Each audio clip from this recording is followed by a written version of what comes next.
ঈদুল আজহার ছুটিতে অনেকটাই ফাঁকা রাজধানী ঢাকা। তবে সবার ফেরা হয়নি আপনজনের কাছে। কেউ কেউ রয়ে গেছেন পেশাগত দায়িত্ব পালনে।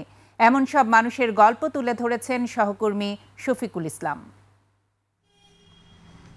৬৫ বছর বয়সী আবু আলম দায়িত্ব আর দায়বদ্ধতার বেড়াজালে আটকে রয়ে গেছেন ইট পাথরের এই শহরে। বাড়ির পানে মন টানলেও মেলেনি ছুটি। পেশাগত কাজেই তাই মনোনিবেশ। জামাই জন্মাইয়ে জামাই নাতি নতুন দেখবার মন চায়, এই বয়সে সেই চাকরি, এই কষ্ট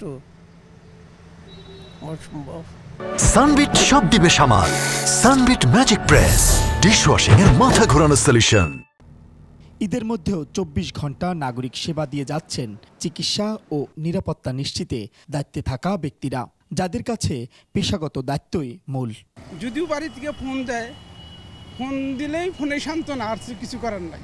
ঈদের দিনও এখানে আমার ডিউটি ছিল, নাইট ডিউটি ছিল, তো পেশেন্টের মাঝেই কেটে গেছে, তেমন কোথাও যাওয়া হয় নাই। ছুটিতে তো সবার বাবা মাই আশা করে থাকে যে তাদের সন্তানরা বাড়ি ফিরবে, কিন্তু আমরা দায়িত্বের কাছে আবদ্ধ, আমরা তো যেতে পারছি না। বন্ধের মধ্যে নাগরিক সেবা পেয়ে খুশি সাধারণ মানুষ। এখানে ওনাদেরকে যদি না পাই তাহলে সেবা পাবো কোথায়?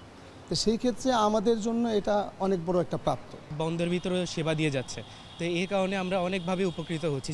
আপনি যখন নিশ্চিন্তে ঈদে অবকাশ যাপন করছেন, ঠিক সেই সময়ে নিজেদের ইচ্ছাকে ত্যাগ করে দায়িত্বশীলতার পরিচয় দিচ্ছেন কিছু কর্মজীবী মানুষ। তাদের মতোই ঈদে ছুটি মেলে না সব সংবাদকর্মীর। দেশ বিদেশের নির্ভুল সংবাদ আপনাদের কাছে পৌঁছে দিতে ঈদ কাটে পরিবার পরিজন ছাড়া। শফিকুল ইসলাম, ২১ টেলিভিশন, ঢাকা।